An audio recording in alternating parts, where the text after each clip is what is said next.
CO janda sombong sering memarahi Obenia tanpa belas kasih. Namun saat dia diancam oleh pesaing bisnis kejam, Ob itu mempertaruhkan nyawanya untuk menyelamatkan sang majikan. Dari sanalah hati CEO itu luluh. Tapi sebelum lanjut, saya doakan yang sudah subscribe channel Kisah Populer. Semoga sehat selalu, panjang umur, rezekinya lancar, dan yang punya hutang segera lunas. Dan jangan lupa komen, dari mana kalian nonton video ini. Yuk kita mulai ceritanya.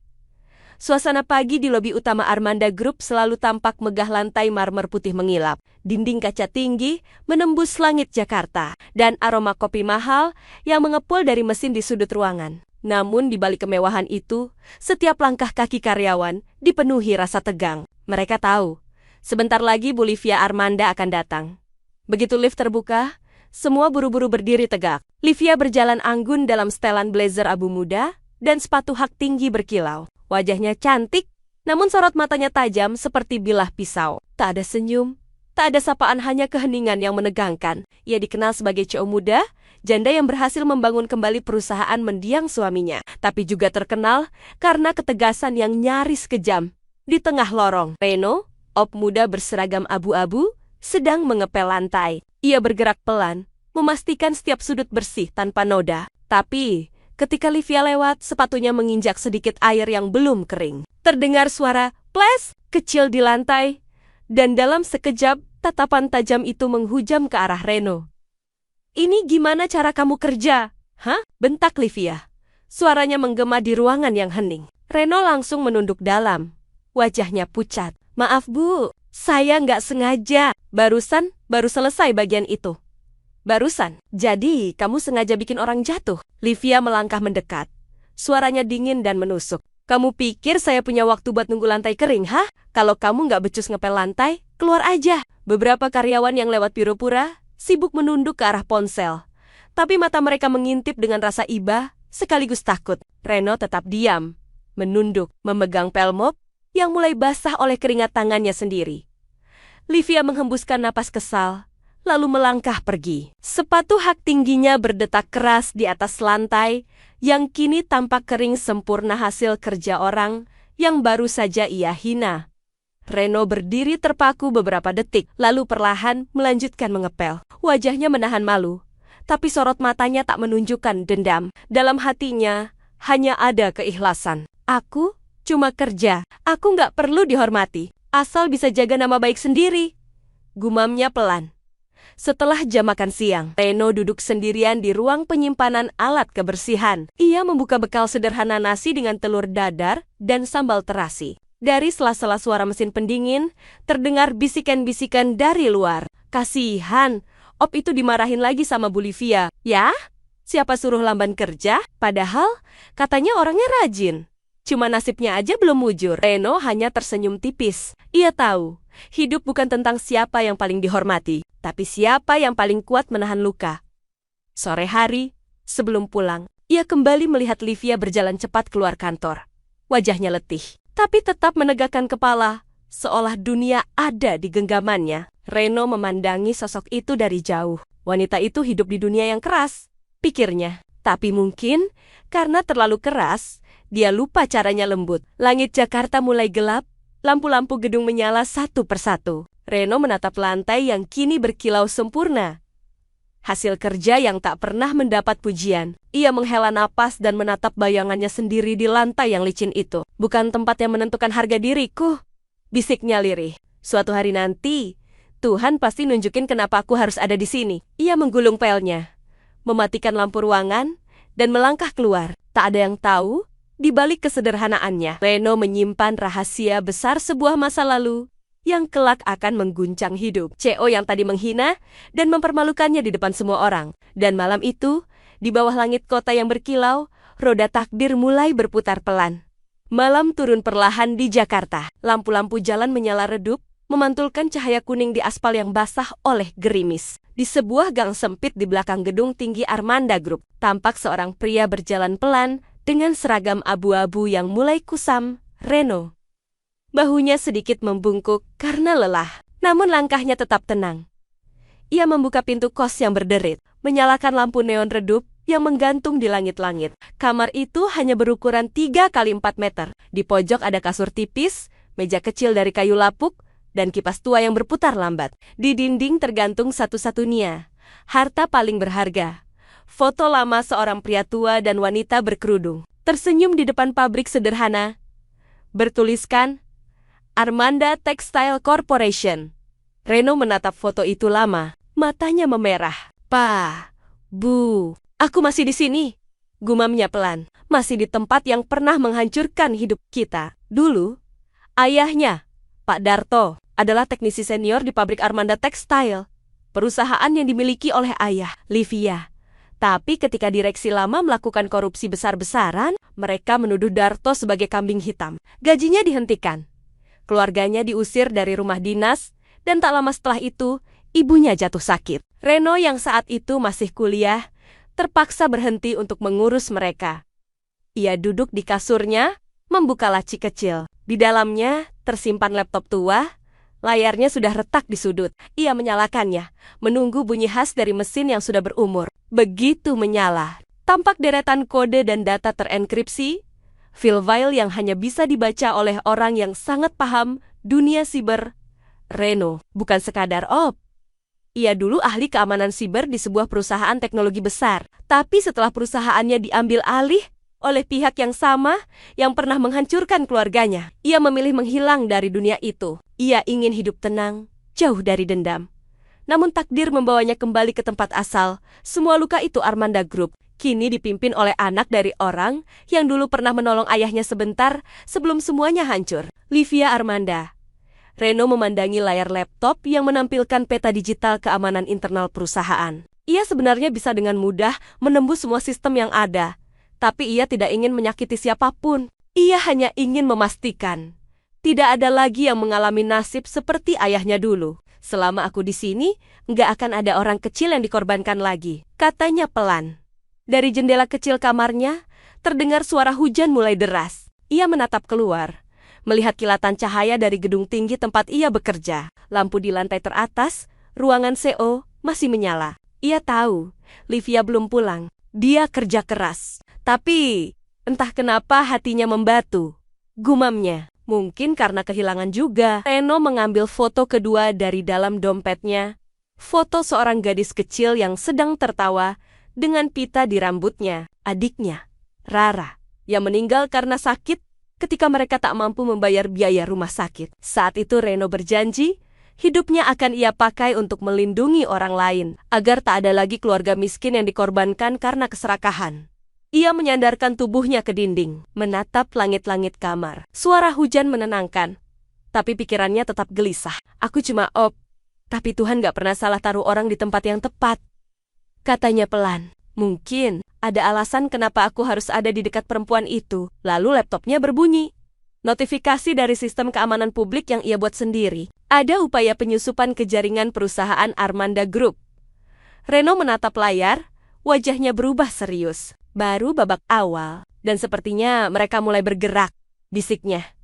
Ia menutup laptop itu, lalu tersenyum kecil. Kalau begitu, permainan dimulai. Hujan di luar semakin deras, membasahi atap seng kamarnya. Di bawah cahaya lampu redup, terlihat siluet seorang pria sederhana yang memegang mop di siang hari. Namun diam-diam memegang kemampuan yang bisa menyelamatkan atau mengguncang dunia sang CO yang dulu menghina dan menganggapnya tak lebih dari orang lantai. Dan malam itu, di kamar kecil yang basah oleh bocoran hujan, luka lama mulai berdenyut lagi.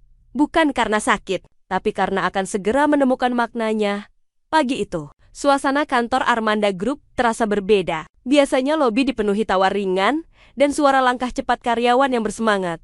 Tapi kali ini semuanya tegang. Di lantai atas, ruangan rapat darurat sudah penuh oleh para staf IT dan manajer senior. Di layar besar menampilkan pesan merah sistem breach, detected data compromise. Livia Armanda berdiri di depan layar itu dengan wajah tegang. Jas putihnya tampak rapi, tapi tangannya gemetar ketika menunjuk laporan di meja. "Siapa yang melakukan ini?" Suaranya menggema. "Data kontrak investor, laporan keuangan, semuanya diambil. Kalau ini bocor, nama Armanda Group hancur." Kepala IT, Pak Tony, menjawab gugup.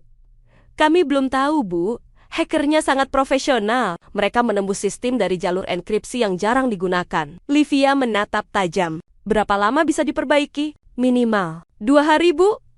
Itu pun kalau kita tahu dari mana serangannya. 2 hari. Dalam 2 jam saja, reputasi kita bisa jatuh di media. Bentak Livia. Matanya menyala marah.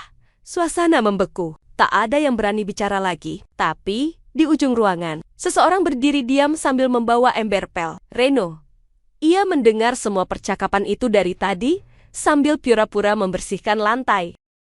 Melihat semua orang panik, Reno perlahan mendekat. Suaranya tenang, tapi cukup jelas untuk didengar semua orang. "Maaf, Bu," katanya, pelan. "Izinkan saya coba bantu." Semua kepala langsung menoleh. Ruangan yang tadi tegang, kini diwarnai suara tawa kecil. "Bantu?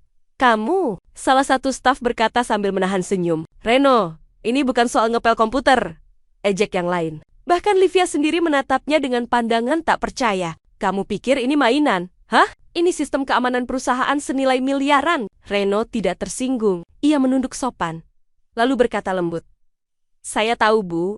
Tapi kalau tidak keberatan, beri saya waktu 2 jam. Kalau gagal, saya siap terima konsekuensinya." Livia terjiong. Ada sesuatu di cara bicara Reno, tenang, yakin, tanpa rasa takut, yang membuatnya, entah kenapa, ingin percaya. "Baik," katanya akhirnya. "Kamu cuma punya 2 jam. Reno mengangguk. Ia duduk di kursi komputer yang ditinggalkan staf IT, jari-jarinya langsung menari di atas keyboard. Di layar, barisan kode bergulir cepat. Semua yang ada di ruangan itu menatap dengan heran. Cara Reno bekerja tidak seperti amatir. Gerakannya teratur, matanya fokus. Setiap klik dan ketikan terasa penuh arah. Beberapa menit pertama, ruangan sunyi. Hanya terdengar suara keyboard dan detak jam dinding. Dia tahu apa yang dia lakukan. Bisik salah satu staf. Pak Tony mengangguk perlahan. "Sepertinya." "Iya." Livia berdiri di belakang Reno, memperhatikan wajahnya yang tenang. Untuk pertama kalinya, ia melihat Op itu bukan sebagai pekerja lantai, tapi seseorang dengan kepercayaan diri misterius.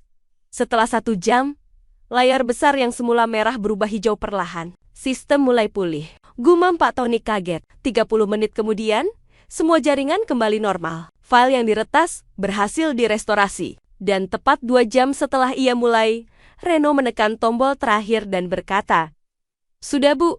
Sistemnya aman sekarang." Semua orang terpaku. Tak ada yang percaya apa yang baru mereka saksikan. Reno berdiri, membersihkan tangannya dari debu keyboard, lalu menunduk sopan. "Maaf kalau saya lancang, Bu. Tapi jaringan Ibu disusupi dari alamat IP yang mengarah ke Reza Mahendra Group." Nama itu membuat Livia membeku. Reza, mantan rekan bisnis suaminya yang dulu berkhianat, mencuri proyek besar, dan kini menjadi saingan utamanya di dunia korporat. "Reza." Desisnya pelan, rahangnya menegang.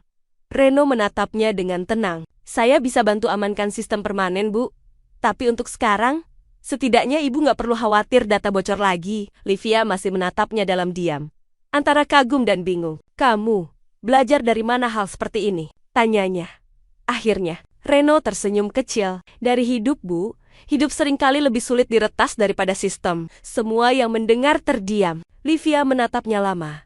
Dan untuk pertama kalinya, pandangan itu tidak penuh amarah, tapi rasa penasaran yang belum pernah muncul sebelumnya saat Reno berjalan keluar ruangan membawa pelnya. Seluruh staf IT menatap kepergiannya seperti melihat sosok lain. Dan di balik pintu ruang rapat, Livia berdiri terpaku menatap layar yang kini aman. Dalam hatinya, ada pertanyaan yang mengganggu. Siapa sebenarnya Op itu? Sementara itu, jauh di gedung lain, seseorang menatap layar monitor yang menampilkan wajah Reno dari kamera tersembunyi. Reza Mahendra tersenyum sinis. Jadi, dia masih hidup. Sejak kejadian peretasan itu, suasana di kantor Armanda Group berubah. Para karyawan yang dulu memandang rendah Reno, kini menatapnya dengan kagum bercampur bingung. Mereka tahu, sistem keamanan perusahaan yang sempat lumpuh total kini kembali normal. Dan yang menyelamatkannya bukan tim IT, bukan konsultan teknologi, melainkan seorang ops sederhana yang setiap hari mereka lihat mengepel lantai dan mengangkat galon air. Namun yang paling terkejut, tentu saja Livia Armanda. Malam itu, ia duduk di ruang kerjanya sendirian, menatap layar laptop sambil memutar rekaman CCTV dari ruang rapat saat kejadian. Ia melihat lagi bagaimana Reno dengan tenang duduk di depan komputer, mengetik cepat tanpa sedikit pun ragu. Gerakannya terampil, matanya fokus. Seolah-olah ia memang dilahirkan untuk melakukan itu. Dari hidup, Bu. Kata-kata itu terngiang di telinganya. Ia bersandar di kursinya, menatap keluar jendela tinggi yang memperlihatkan langit malam Jakarta. Apa maksudnya dari hidup? Siapa sebenarnya dia? Gumamnya. Tapi di saat yang sama, ada sesuatu yang aneh. Perasaan hangat yang belum pernah ia rasakan sejak suaminya meninggal 3 tahun lalu. Keesokan paginya, Livia datang ke kantor lebih awal. Di lobi, ia melihat Reno sedang menyapu dengan earphone di telinganya. Ia tampak tenang, tersenyum kecil sambil bekerja. Untuk pertama kalinya, Livia memperhatikan wajahnya dengan benar, tidak lagi melihatnya sebagai tapi sebagai manusia. Ada ketulusan dalam tatapannya, dan kesederhanaan yang justru membuatnya berwibawa. Saat Reno menunduk menyapa, "Selamat pagi, Bu." Livia hampir gugup. Ia menjawab cepat, Pagi." Lalu berjalan cepat menuju lift. Tapi begitu pintu lift tertutup, wajahnya memerah sendiri. "Apa-apaan sih? Liv, kamu gugup sama bisiknya kesal pada dirinya sendiri. Hari demi hari berlalu, dan perlakuan Livia mulai berubah tanpa ia sadari. Ia tak lagi memanggil Reno dengan bentakan, tak lagi memerintah dengan nada dingin. Kadang ia bahkan membawakan kopi ke ruang kerja, dan ketika melihat Reno melintas, matanya selalu mengikuti tanpa sadar. Suatu siang, ketika Livia keluar dari ruang rapat, ia melihat Reno sedang memperbaiki stop kontak yang korslet di koridor. Beberapa karyawan wanita berdiri menonton dari jauh, berbisik-bisik kagum. Reno yang biasanya tampak sederhana, kini terlihat gagah, dengan kemeja polos dan wajah sedikit berkeringat. Entah kenapa, dada Livia terasa aneh, campuran kagum dan cemburu. Ia berdehem pelan, membuat semua orang menoleh. "Kalian nggak punya kerjaan, balik ke meja masing-masing," katanya datar. Semua langsung bubar. Reno menoleh, tersenyum kecil. "Terima kasih, Bu. Saya jadi bisa kerja tenang." Livia menatapnya sekilas, lalu pura-pura sibuk memeriksa ponsel. "Iya, lanjut aja. Tapi jangan bikin kabelnya berantakan." "Siap, Bu," jawab Reno sopan. Namun setelah berjalan beberapa langkah, Livia sempat menoleh lagi. Pandangannya berhenti di punggung Reno yang tegap, dan hatinya berbisik pelan. "Kenapa sih? Kamu beda?" Sore harinya, di ruang kerja pribadi, Livia memandangi laporan keuangan di layar, tapi pikirannya tak fokus. Ia teringat senyum Reno, suara lembutnya saat berkata dari hidup. "Bu," kata-kata itu seperti mantra, menembus kesombongan yang selama ini ia bangun sebagai tameng. Ia menatap pantulan dirinya di layar laptop. Lalu bergumam pelan, "Aku ini kenapa sih? Masa jatuh hati ke Di lantai bawah, Reno sedang menyimpan alat kebersihan ke gudang. Ia menatap ke arah lift yang baru saja naik, lalu tersenyum samar. Dalam hatinya, ia tahu, sesuatu telah berubah. Ia bisa merasakannya dari cara Livia menatap, dari suaranya yang kini tak setajam dulu. Tapi Reno tak ingin salah langkah. Ia sadar posisinya. Dia orang besar. "Aku cuma pekerja kecil. Aku cuma harus kerja baik. Itu aja," bisiknya pada diri sendiri.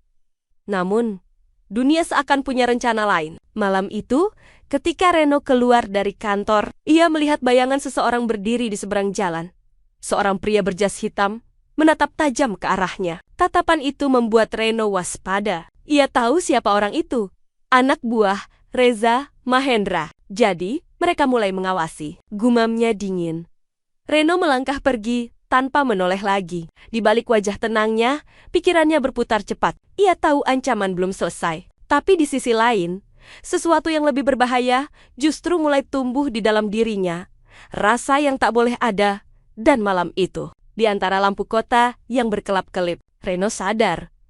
Perubahan tidak hanya terjadi di sistem komputer atau di hati seorang. Cecho. Perubahan itu juga sedang terjadi di dalam dirinya.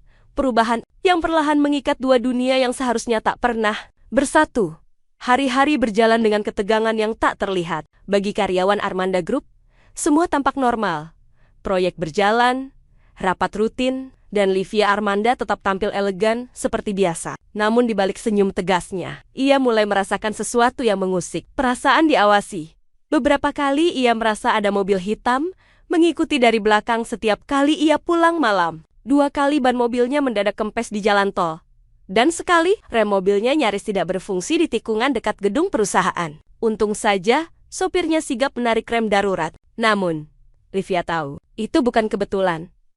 Suatu sore, di ruang rapat lantai 17, Livia sedang membahas rencana merger dengan para direktur. Tiba-tiba listrik padam sesaat, hanya beberapa detik.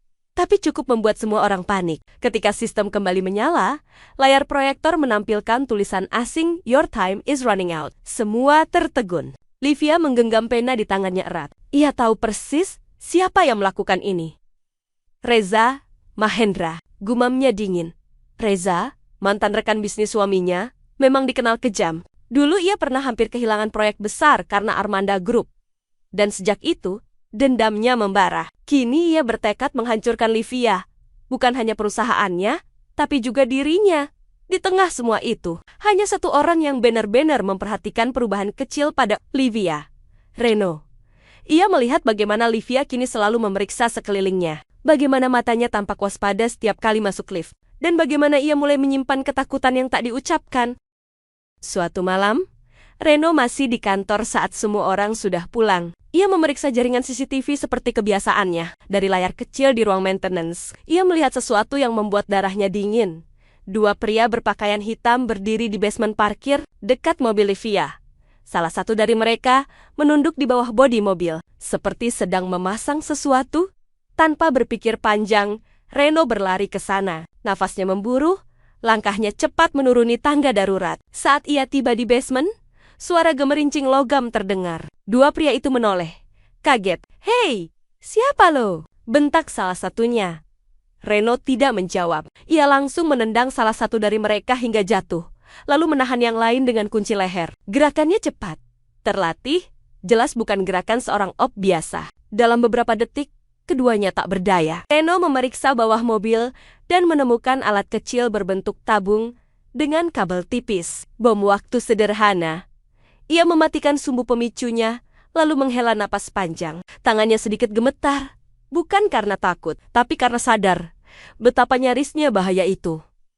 Keesokan paginya, Livia datang seperti biasa. Ia tidak tahu apapun. Mobilnya sudah aman, karena seseorang berjaga semalaman di basement memastikan semuanya bersih. Reno berdiri di kejauhan, memperhatikannya masuk lift. Wajahnya lega. Namun diam-diam, ia juga mulai merasa khawatir. Ini bukan lagi sekadar perang bisnis. Ini sudah menyentuh nyawa. Ia tahu Reza Mahendra tidak akan berhenti. Sore itu, Livia memanggil seluruh staf untuk rapat mendadak. Saat semua sudah keluar, hanya Reno yang masih membersihkan ruangan. Ia mendengar suara lembut Livia di ujung meja rapat, berbicara pada dirinya sendiri. "Siapapun kamu yang berusaha melindungiku, terima kasih," katanya pelan. Reno menatapnya dari jauh. Ia ingin menjawab, tapi menahan diri. Ia hanya tersenyum kecil, lalu kembali mengepel lantai, pura-pura tak tahu apa-apa. Malamnya, di kos sederhana, Reno membuka laptop tuanya. Ia memeriksa rekaman CCTV dan mencari pola dari serangan itu. Setiap data menunjukkan satu nama pengirim, R. Mahendra Corp. Dia mulai nekat, gumamnya. "Kalau begitu, aku juga nggak akan diam." Ia mulai membuat sistem keamanan rahasia di server cadangan Armanda Group. Sistem yang bahkan Livia tak tahu keberadaannya. Dengan itu, ia bisa memantau pergerakan digital maupun fisik di sekitar kantor. Dan sejak malam itu, Reno menjadi pelindung tak terlihat bagi wanita yang dulu menghina dan merendahkannya di setiap langkah Livia. Di balik setiap pintu lift, di layar-layar CCTV yang tak pernah ia perhatikan, ada sepasang mata tenang yang selalu mengawasi. Bukan karena tugas, tapi karena rasa yang mulai tumbuh diam-diam. Dan di balik semua itu, Reza Mahendra menyeringai di ruang kantornya. "Kalau benar dia masih hidup," katanya pada anak buahnya, "kirim pesan berikutnya. Kali ini, buat dia tahu siapa yang berkuasa." Sementara di langit Jakarta yang mulai diguyur hujan, Reno berdiri di balkon kosnya, menatap ke arah gedung Armanda Group yang bercahaya. Dalam hatinya, ia berjanji, selama aku masih bernapas, tak akan ada yang menyentuh dia. Ia tahu, badai baru saja dimulai. Malam itu langit Jakarta tampak muram. Hujan turun deras, menetes di kaca gedung tinggi Armanda Group. Rapat penting baru saja selesai pukul 10 malam. Para direktur sudah pulang. Hanya Livia Armanda yang masih duduk di ruangannya, menatap layar komputer kosong. Matanya lelah, tapi pikirannya tidak bisa tenang. Terlalu banyak ancaman, terlalu banyak tekanan. Ketika akhirnya ia memutuskan untuk pulang, gedung sudah hampir sepi. Hanya satpam yang berjaga di pos depan. Sopirnya mengantuk, tapi tetap sigap membuka pintu mobil. Livia duduk di kursi belakang, menatap bayangan lampu jalan yang memantul di kaca jendela. Di luar, hujan makin deras, menimbulkan suara berisik di atap mobil. Beberapa kilometer dari gedung, suasana jalan mulai sepi. Hanya ada 2 mobil di belakang mereka. Satu sedan hitam, dan satu SUV gelap tanpa plat depan. Sopir Livia melirik kaca spion beberapa kali. "Bu, mobil itu ngikutin dari tadi," katanya pelan. Livia menatap ke belakang. Mobil hitam itu memang terus menjaga jarak. "Mungkin cuma kebetulan," ujarnya, berusaha menenangkan diri. Tapi hatinya mulai gelisah. Beberapa menit kemudian, mobil hitam itu tiba-tiba mempercepat laju dan menyalip dari sisi kiri, sementara SUV di belakang menutup jalur kanan. Jalan itu sempit, di pinggirnya jurang kecil dan pohon-pohon besar. "Bu, mereka mau nutup kita," seru sopirnya panik. "Cepat, lewat kanan," perintah Livia. Namun sebelum sempat bermanuver, salah satu mobil menabrak bagian belakang kendaraan mereka dengan keras. Mobil Livia oleng, berputar di jalan basah, dan akhirnya menabrak pagar pembatas hingga hampir terjun ke bawah. Airbag mengembang, dan Livia terlempar ke kursi depan. Suara hujan bercampur dengan dentuman petir. Dari mobil hitam, 2 pria bertopeng keluar, membawa tongkat besi. "Pastikan dia nggak keluar hidup-hidup," teriak salah satunya. Livia berusaha membuka sabuk pengaman. Tubuhnya gemetar. Ia tersedak udara dan batuk keras. Dalam hati ia berdoa, "Tuhan, tolong." Dan entah dari mana, di tengah gelap dan derasnya hujan, terdengar suara motor tua meraung mendekat. Lampu sorotnya menembus kabut. Sosok berpakaian jaket lusuh, dengan helm setengah wajah muncul dari tikungan. Reno. Ia menurunkan motornya di depan mobil Livia, berdiri menghadang para penyerang tanpa ragu. Hujan mengguyur tubuhnya, tapi tatapannya tajam seperti baja. "Pergi sebelum aku bikin kalian nyesel," katanya tegas. Para penyerang tertawa. "Cuma opsok jagoan," salah satunya mengejek. Lalu menyerang dengan tongkat besi. Reno menangkis, memutar tubuh cepat, menendang dada lawannya hingga jatuh ke lumpur. Yang satunya maju dari belakang, tapi Reno sudah siap. Ia memukul balik dengan rantai motor yang ia tarik dari saku, memukul lengan musuh hingga tongkatnya terlepas. Pertarungan singkat namun brutal itu membuat udara malam bergemuruh. Reno terluka di bahu akibat pukulan keras, tapi ia tetap berdiri tegak. Sementara itu, Livia yang masih di dalam mobil melihat semuanya dengan mata terbelalak. Lelaki yang dulu ia hina, kini berdiri mempertaruhkan nyawanya untuk melindunginya. Ketika satu dari penyerang mencoba menyalakan senjata api rakitan, Reno menubruknya, memutar tubuhnya ke tanah, dan senjata itu meletus ke udara. Kilatan api di bawah hujan membuat adegan itu terlihat seperti film. 2 dunia yang bertabrakan di tengah malam basah. Akhirnya, kedua pria itu kabur ke mobil mereka dan melarikan diri. Reno berdiri terengah, memegangi bahunya yang berdarah. Ia segera berlari ke arah mobil Livia, mengetuk kaca depan yang retak. "Bu, ibu nggak apa-apa," teriaknya di tengah hujan. Livia menatapnya lemah, matanya berkaca. "Reno," hanya itu yang bisa ia ucapkan. Dengan tenaga tersisa, Reno membuka pintu mobil, memapah Livia keluar. Hujan membasahi keduanya. Ia melepas jasnya dan menyelimutkan ke tubuh Livia yang gemetar. Di bawah cahaya lampu jalan yang remang, mereka tampak seperti 2 manusia dari dunia berbeda yang dipersatukan oleh bahaya. "Kenapa kamu lakukan ini untukku?" Suara Livia bergetar, bercampur tangis. "Aku pernah hina kamu, mempermalukan kamu di depan semua orang. Kenapa kamu masih peduli?" Reno menatapnya lembut, darah menetes dari pelipisnya, namun senyumnya tulus. "Karena sekalipun kamu hina aku nggak bisa biarin kamu terluka." Livia menangis di pelukannya. Hujan deras menutupi air mata mereka. Namun malam itu, dunia seolah berhenti berputar. Beberapa menit kemudian, sirena polisi terdengar di kejauhan. Seseorang rupanya sempat melapor, tapi bagi Livia, segalanya terasa hening. Ia hanya bisa mendengar degup jantung Reno di dekat telinganya, kuat dan hangat. Dan di tengah jalan sepi itu, di bawah derasnya hujan, rasa takut berubah menjadi rasa lain yang lebih dalam, rasa yang selama ini tak pernah berani ia akui.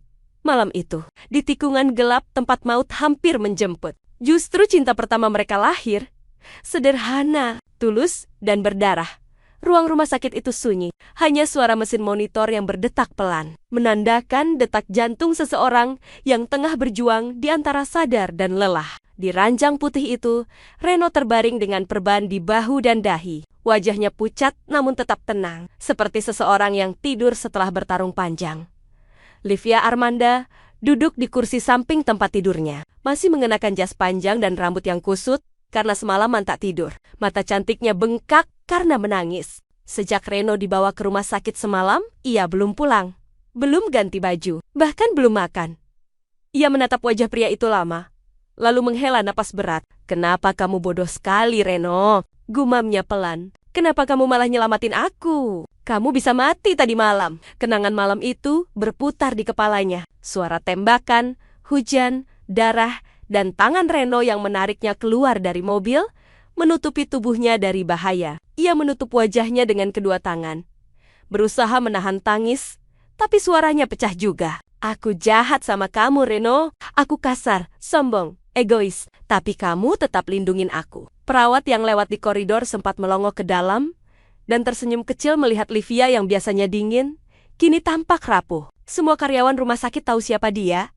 Cowok muda yang terkenal tegas dan tak pernah menunjukkan emosi. Tapi pagi itu, di ruangan bernuansa putih itu, Livia Armanda bukan lagi seorang cewek, melainkan seorang wanita yang hatinya hancur karena rasa bersalah. Reno menggeliat pelan, matanya terbuka sedikit, menatap lenggit-lenggit putih yang silau. Begitu melihat Livia di sampingnya, ia tersenyum samar. "Bu," suaranya serak, lemah. "Ibu, nggak pulang?" Livia cepat-cepat menghapus air matanya. "Nggak, aku di sini aja." "Kantor gimana?" "Biarin, kantor bisa nunggu. Tapi kamu..." Ia berhenti sejenak, suaranya bergetar. "Kamu hampir mati." Reno tersenyum kecil. Seperti biasa, tenang, menenangkan. "Saya nggak pernah benci, Bu. Saya cuma pengen kerja dengan tenang. Tapi malam itu, saya nggak bisa diam lihat ibu bahaya." Kata-kata sederhana itu menembus dinding yang selama ini Livia bangun di dalam hatinya. Ia menunduk, menggenggam tangan Reno yang dingin, dan air matanya jatuh, menetes di tangan kasar yang penuh luka. "Maafin aku, Ren," bisiknya. "Aku salah menilai kamu. Aku kira kamu cuma biasa. Tapi ternyata kamu jauh lebih manusia daripada semua orang di sekitarku. Termasuk aku." Reno hanya menatapnya lembut. "Saya juga manusia biasa, Bu. Bedanya, mungkin saya cuma lebih tahu rasanya nggak dihargai. Makanya, saya nggak mau lihat orang lain ngerasain hal yang sama." Livia menangis lagi. Tapi kali ini bukan karena sedih, karena hatinya baru saja belajar tentang sesuatu yang lebih besar dari kekuasaan. Kerendahan hati. Ia menyadari, pria yang dulu ia hina di depan semua orang, ternyata punya jiwa yang jauh lebih kuat dan murni daripada siapapun yang pernah ia temui. Jam dinding berdetak perlahan. Di luar, hujan kembali turun, menimbulkan suara lembut di jendela kamar. Livia duduk lebih dekat, menatap wajah Reno yang kini kembali terpejam karena lelah. Ia mengelus lembut rambut pria itu dan berbisik, "Mulai sekarang, kamu nggak sendirian lagi." Beberapa jam kemudian, Livia keluar sebentar untuk membeli makanan. Di lorong rumah sakit, beberapa stafnya datang menjenguk. Mereka kaget melihat penampilan bos mereka yang berantakan, rambut acak, mata sembab, pakaian basah karena semalam kehujanan. Tapi Livia tak peduli. "Dia yang nyelamatin nyawa aku," katanya singkat. "Kalau bukan karena dia, mungkin aku udah nggak ada di sini." Mereka terdiam, saling pandang, lalu menunduk hormat. Di mata mereka, Livia bukan lagi sosok CEO angkuh. Ia tampak seperti manusia yang akhirnya menemukan sisi hatinya yang lama hilang malam harinya. Livia kembali duduk di samping Reno. Lampu kamar redup, hanya cahaya lampu tidur yang menerangi wajahnya. Ia menatap Reno yang masih lemah dan berbisik pelan, "Kalau kamu dengar aku sekarang, aku janji, aku nggak akan lagi ngerendahin orang, karena kamu udah ngajarin aku arti jadi manusia." Reno, yang sebenarnya belum sepenuhnya tidur, mendengar itu. Ia tersenyum tanpa membuka mata. Dalam hati, ia berkata, "Mungkin akhirnya Tuhan nunjukin kenapa aku harus ada di hidupnya." Dan malam itu, di ruang rumah sakit yang sunyi, air mata seorang CEO yang dulu sombong jatuh lagi. Bukan karena kehilangan kekuasaan, tapi karena ia baru saja menemukan sesuatu yang lebih berharga, hati yang bisa mencintai, ketenangan di Armanda. Grup tidak bertahan lama. Beberapa hari setelah insiden penyerangan dan penyelamatan itu, berita besar muncul di media nasional. Di layar televisi kantor, headline berjalan jelas di bawah logo merah.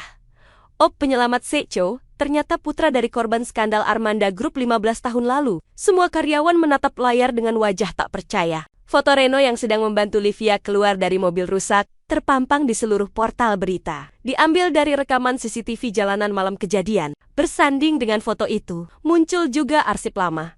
Potret seorang pria tua berwajah jujur dengan seragam teknisi, Daktu Sentosa, karyawan Armanda Group generasi lama, yang dulu dipecat karena tuduhan pencurian suku cadang mesin pabrik di ruangannya. Livia Armanda memegang surat kabar dengan tangan bergetar. Ia membaca ulang nama itu berkali-kali. Daktu Sentosa. Tuhan! Gumamnya pelan. Ia berdiri dan berjalan ke jendela, menatap langit mendung. Ingatannya kembali ke masa lalu. Saat ia masih remaja, ketika ayahnya pulang dengan wajah marah, mengumumkan bahwa salah satu teknisi senior telah mencuri aset perusahaan. Ia tak pernah tahu kisah sebenarnya, hanya mendengar versi dewasa yang penuh amarah. Dan kini, anak dari pria yang dipermalukan itu ternyata adalah orang yang menyelamatkan nyawanya. Sore itu, Livia datang ke rumah sakit. Reno sudah membaik, duduk di ranjang dengan perban di bahu. Ia tersenyum ketika Livia masuk. Tapi senyumnya memudar saat melihat wajah wanita itu. Pucat, dingin, tapi penuh perasaan yang sulit dijelaskan.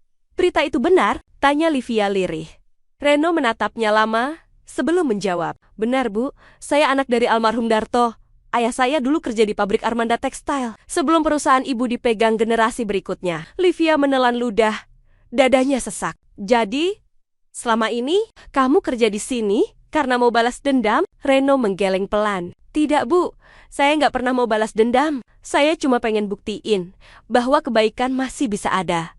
Bahkan setelah luka, saya pengen buktikan bahwa nama ayah saya nggak pantas dicap jahat. Livia menunduk.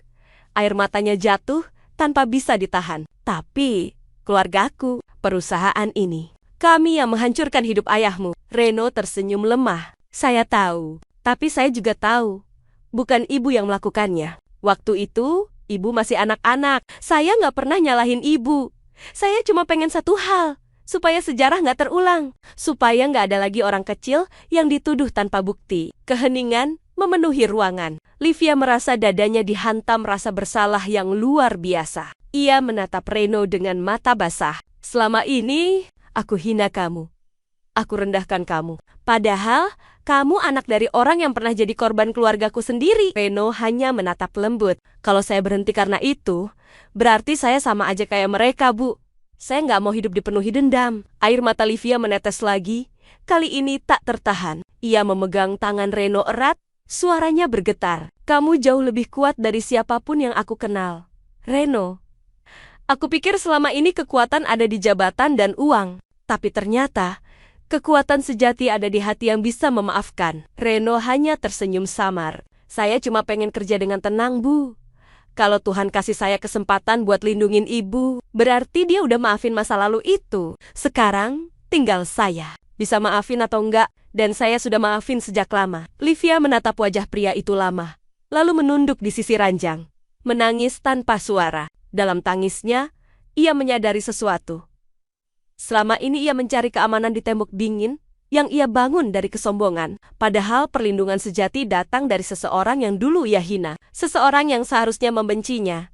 Di luar jendela rumah sakit, hujan kembali turun pelan. Butir-butir air menetes di kaca, seperti ikut menangis bersama dua manusia yang sedang menebus kesalahan masa lalu. Beberapa jam kemudian, berita itu makin viral. Banyak yang memuji Reno sebagai op berhati malaikat. Tapi bagi Livia, Reno bukan hanya pahlawan media, ia adalah cermin. Cermin yang menunjukkan siapa dirinya dulu dan siapa dirinya sekarang. Malam itu, ketika semua orang sudah pulang, Livia masih duduk di samping Reno yang tertidur. Ia berbisik pelan Daktu Sentosa. Semoga Bapak tenang di sana. Putramu sudah membalas semua fitnah itu. Bukan dengan kebencian, tapi dengan kasih. Reno menggeliat pelan. Matanya terbuka setengah. Dan ia berkata lirih. Ayah saya pasti senang dengar itu. Livia tersenyum di tengah air mata. Malam itu, tidak ada lagi tembok di antara mereka. Hanya dua hati yang saling mengerti. Terhubung oleh luka lama yang berubah menjadi pengampunan, benih cinta sejati yang akhirnya tumbuh di tanah penuh dosa masa lalu. Sejak rahasia masa lalu Reno terungkap, suasana di Armanda Group berubah. Tidak ada lagi tawa meremehkan dari para karyawan. Tidak ada lagi pandangan sinis setiap kali Reno lewat di koridor. Semua orang kini menunduk hormat, bukan karena takut, tetapi karena kagum. Mereka tahu, pria sederhana yang dulu dianggap remeh, telah melakukan sesuatu yang tak akan bisa mereka balas. Menyelamatkan nyawa CO mereka. Bahkan setelah mengetahui bahwa keluarganya dulu dihancurkan oleh perusahaan itu sendiri. Namun perubahan terbesar justru terjadi pada Livia Armanda. Wanita yang dulu terkenal dengan ketegasan dingin, kini tampak lebih lembut. Senyumnya mulai muncul. Suaranya tak lagi menusuk. Ia bahkan sering turun ke lantai bawah untuk berbicara dengan staf. Sesuatu yang dulu mustahil ia lakukan. Dan setiap kali matanya menangkap sosok Reno yang sedang membersihkan lorong, entah kenapa jantungnya berdebar lebih cepat. Ia tidak tahu sejak kapan pandangannya berubah. Dari jijik menjadi hormat, dari hormat menjadi kagum, dan dari kagum menjadi sesuatu yang lebih dalam. Suatu pagi Livia menunggu Reno di lobi. Ketika pria itu datang membawa alat kebersihan, ia memanggilnya lembut. Reno? Sebentar. Reno berhenti, sedikit kaget. Biasanya Livia hanya memanggilnya untuk memberi perintah. Tapi kali ini nada suaranya lain. Tenang, bahkan hangat. Ada apa, Bu? Tanyanya sopan. Livia menatapnya lama sebelum berbicara. Aku sudah bicara dengan Dewan Direksi. Kamu sudah terbukti menyelamatkan perusahaan ini 2 kali. Aku ingin kamu bergabung resmi di divisi IT Security. Kamu pantas dapat posisi itu. Reno terdiam beberapa detik. Ia bisa saja menerimanya dengan mudah. Tapi hatinya berkata lain. Ia tersenyum, menggeleng pelan. Terima kasih, Bu. Tapi saya masih op. Livia mengerutkan dahi. Masih op? Setelah semua yang kamu lakukan? Reno menatapnya dengan mata tenang. Saya nyaman di sini, Bu. Bukan karena rendah diri, tapi karena saya tahu posisi ini yang bikin saya bisa lihat semuanya dengan jujur. Kalau Ibu izinkan, saya nggak minta jabatan. Saya cuma pengen satu hal. Livia menatapnya. Penasaran. Apa itu? Reno menunduk sedikit. Suaranya lembut. Izinkan saya jadi pelindung Ibu. Bukan secara jabatan, tapi secara hati. Kata-kata itu membuat Livia terdiam. Untuk sesaat, dunia di sekitarnya seolah berhenti. Hujan tipis di luar jendela menetes pelan, dan di antara suara langkah karyawan yang berlalu, ia hanya bisa mendengar detak jantungnya sendiri. Ia berusaha tersenyum. Tapi senyum itu goyah. Kamu selalu bisa bikin aku kehilangan kata-kata, Reno. Reno hanya tersenyum kecil. Saya nggak pandai bicara, Bu. Tapi saya janji, selama saya di sini, nggak akan ada yang berani sakiti Ibu lagi. Sejak hari itu, Livia mempercayakan banyak hal padanya. Ia sering meminta Reno memeriksa keamanan data, menemani perjalanan dinas, bahkan terkadang duduk bersamanya di taman belakang gedung, sambil minum kopi sore. Mereka jarang bicara tentang masa lalu, tapi setiap tatapan yang saling bertemu, terasa seperti percakapan tanpa suara. Suatu sore, ketika langit mulai jingga, Livia berdiri di balkon lantai 20, memandangi kota yang perlahan ditelan senja. Reno datang membawa map berisi laporan, lalu berhenti di belakangnya. Jakarta cantik, kalau menjelang malam, katanya. Livia tersenyum samar. Cantik, tapi juga menipu. Di bawah semua cahaya ini, ada banyak orang yang berjuang dalam gelap. Reno menatapnya dengan mata teduh. Termasuk Ibu. Livia menoleh, menatapnya balik. Dan termasuk kamu. Mereka terdiam lama. Hanya ditemani suara angin dan bayangan lampu-lampu kota. Ada sesuatu di antara mereka yang tak perlu diucapkan. Sesuatu yang tumbuh pelan. Tapi pasti, beberapa karyawan mulai berbisik-bisik, memperhatikan kedekatan mereka. Tapi Livia tidak peduli. Ia sudah terlalu lama hidup dalam kesepian dan kesombongan. Kini ia menemukan seseorang yang melihat dirinya bukan karena status, tapi karena hati. Malam itu, sebelum pulang, Livia sempat menatap Reno yang sedang menutup ruang server. Reno, panggilnya pelan. Reno menoleh. Iya, Bu. Livia menatapnya dalam. Lalu berkata dengan suara yang hampir bergetar. Kalau aku kehilangan semuanya suatu hari nanti, apa kamu masih mau tetap di sisiku? Reno tersenyum hangat. Saya nggak pernah di sini karena harta, Bu. Saya di sini karena hati. Kata-kata itu menghantam hati Livia dengan lembut, namun dalam. Ia hanya bisa menatapnya lama. Mata yang dulu penuh arogansi, kini penuh rasa kagum dan cinta yang tumbuh dari penyesalan.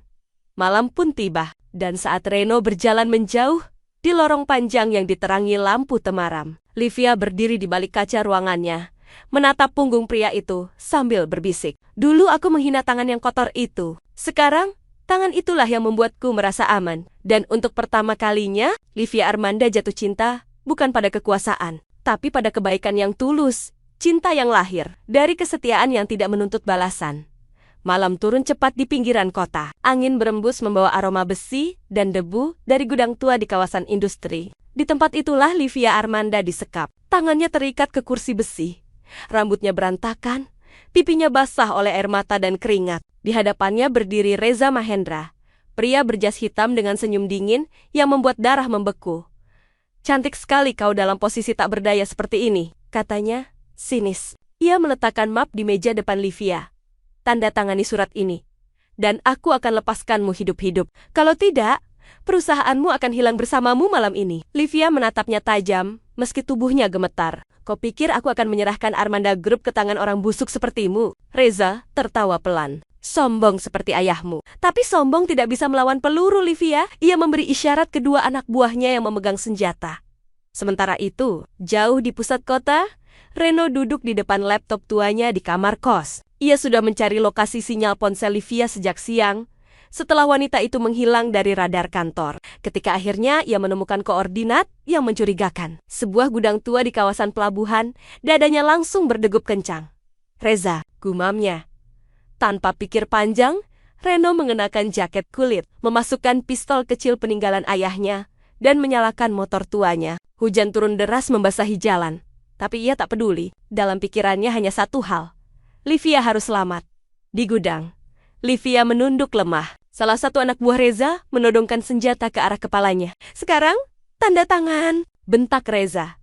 Livia menatapnya penuh kebencian. "Kau boleh ambil semuanya, tapi kau tidak akan pernah bisa ambil harga diriku." Reza mengangkat tangan, memberi isyarat kalau begitu selamat tinggal. Namun sebelum pelatuk sempat ditarik, terdengar suara motor meraung keras di luar gudang, diikuti benturan keras pada pintu besi. Lampu-lampu bergoyang, dan dalam sekejap, pintu gudang terbuka lebar.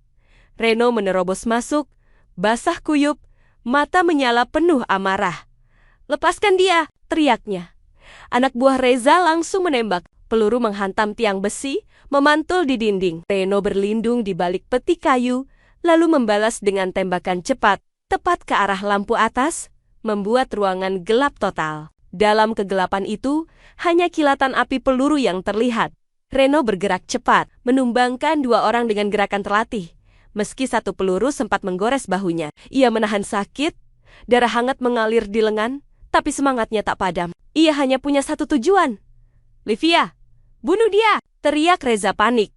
Namun sebelum anak buahnya sempat bertindak, Reno sudah berdiri di depannya. Pukulan keras mendarat di wajah Reza, hingga pria itu tersungkur. Reno menarik senjatanya dan mengarahkannya langsung ke dada Reza. "Kalau kau sentuh dia lagi, aku nggak segan." Reza tertawa lemah, sambil menatap darah yang menetes dari bahu Reno. "Kau pikir kau pahlawan, Reno? Dunia ini milik orang kuat. Orang seperti kau cuma alat." Reno menatapnya dingin. "Mungkin, tapi alat pun bisa melindungi yang berharga." Ia menendang senjata Reza jauh ke sisi ruangan, lalu segera berlari ke arah Livia dan memotong tali pengikat di tangannya. "Bu, ayo, kita harus pergi," katanya sambil menarik tangannya.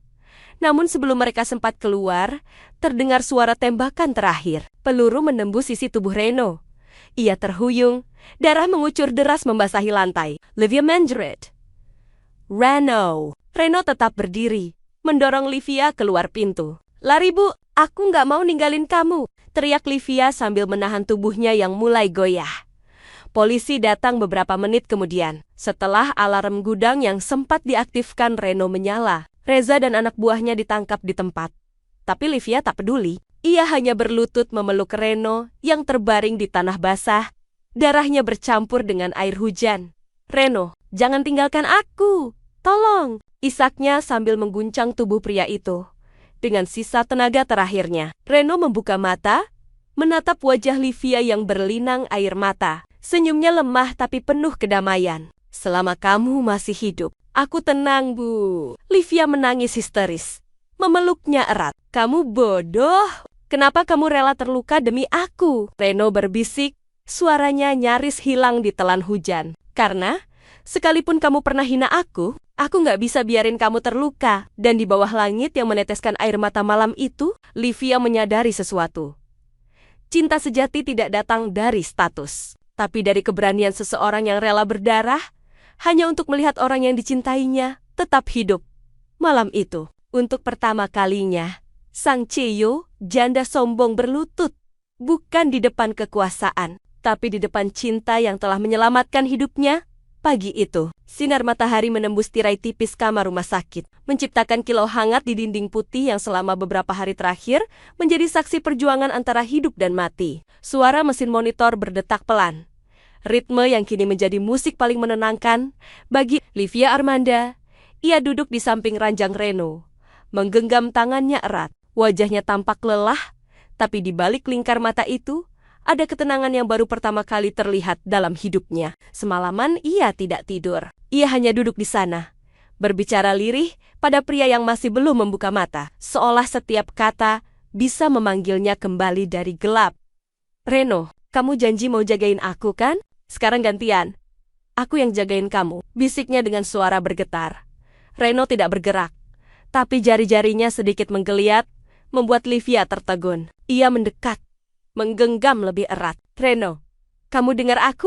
Pelan-pelan, kelopak mata itu terbuka, pandangannya masih kabur. Tapi begitu fokus, yang pertama ia lihat adalah wajah Livia, wanita yang dulu memandangnya dengan jijik. Kini menatapnya dengan mata penuh cinta dan syukur. Bu, suaranya serak, lemah, tapi senyumnya tulus. Ibu masih di sini? Livia tertawa kecil di sela air mata. Masih, bodoh. Mana mungkin aku ninggalin kamu. Ia mengusap peluh di dahinya dengan lembut, seperti seorang istri yang merawat suami setelah perang. Kamu tahu nggak?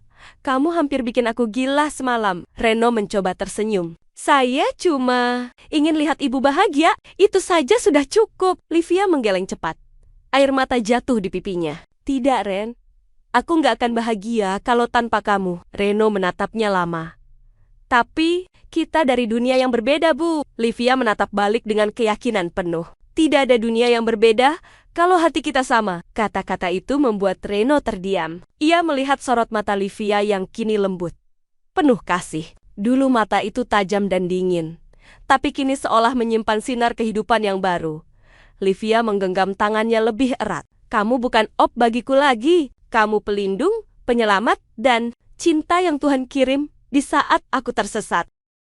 Suaranya bergetar, tapi setiap katanya terasa tulus, seolah keluar langsung dari jiwanya yang selama ini tertutup oleh dinding kesombongan.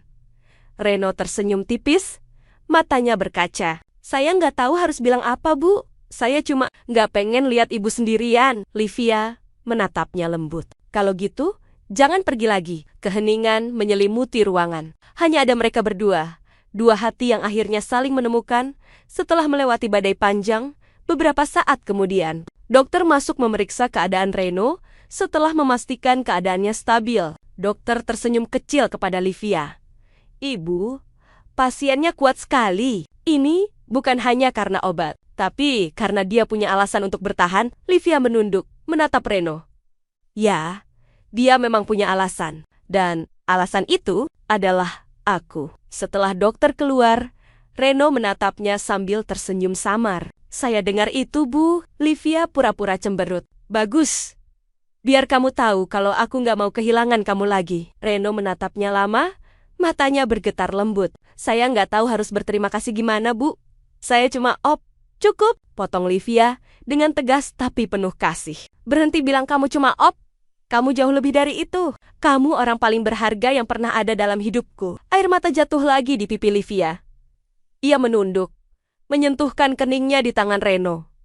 Terima kasih udah datang di hidupku. Kalau Tuhan kirim kamu untuk nyelamatin aku janji, aku nggak akan sia-siakan lagi. Reno hanya menatapnya, tidak bisa berkata apa-apa. Tapi, di matanya yang berkokek-koka, Livia tahu. Perasaan itu sama, tak perlu janji. Tak perlu kata, hanya keheningan yang menyatukan. Malamnya, ketika semua lampu rumah sakit sudah dimatikan, Livia masih duduk di sana, memandangi Reno yang tertidur. Ia menyelimutinya perlahan, lalu berbisik, besok, kalau kamu bangun, aku pengen kamu panggil aku bukan Bu lagi, tapi Livia. Ia menatapnya penuh cinta, lalu menambahkan pelan, karena mulai sekarang, aku bukan cuma bosmu, aku milikmu. Dan di antara suara detak monitor yang tenang, Livia menyadari, cinta sejati bukan datang dari kesempurnaan, tapi dari dua hati yang saling memaafkan dan memilih untuk tetap tinggal. Meski dunia berkata, mereka tak seharusnya bersama.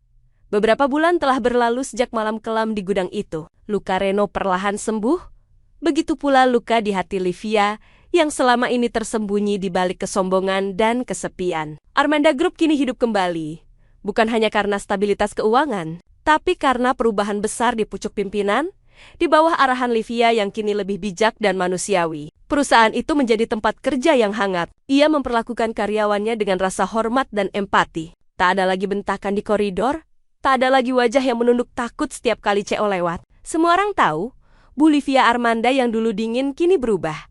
Dan semua itu berawal dari satu sosok yang kini selalu berjalan di sisinya, Reno Santosa. Pagi itu, ruang rapat utama Armanda Group penuh sesak. Dewan direksi, kepala divisi, hingga karyawan senior duduk rapi menunggu pengumuman penting. Livia berdiri di depan podium dengan ekspresi tenang, namun berwibawa. Di sampingnya berdiri Reno, mengenakan setelan jas hitam sederhana. Tapi caranya berdiri, memancarkan keyakinan dan kehangatan yang sama kuatnya. Terima kasih atas kerja keras kalian selama ini, buka Livia dengan suara lembut, namun mantap. Kita telah melewati masa yang sulit. Masa di mana Armanda Group hampir kehilangan segalanya. Tapi berkat kerjasama, keberanian, dan seseorang yang sangat berarti bagi saya, hari ini kita bisa berdiri di sini. Semua mata tertuju padanya. Livia menatap Reno sekilas dan tersenyum kecil sebelum melanjutkan. Saya ingin memperkenalkan seseorang yang selama ini menjadi penjaga diam perusahaan ini. Orang yang bekerja tanpa pamrih, yang rela mempertaruhkan nyawanya demi kita semua. Mulai hari ini, Reno Santosa bukan lagi op di Armanda Group. Bisik-bisik langsung terdengar di seluruh ruangan. Beberapa saling berpandangan. Sebagian menahan napas menunggu apa yang akan ia katakan selanjutnya.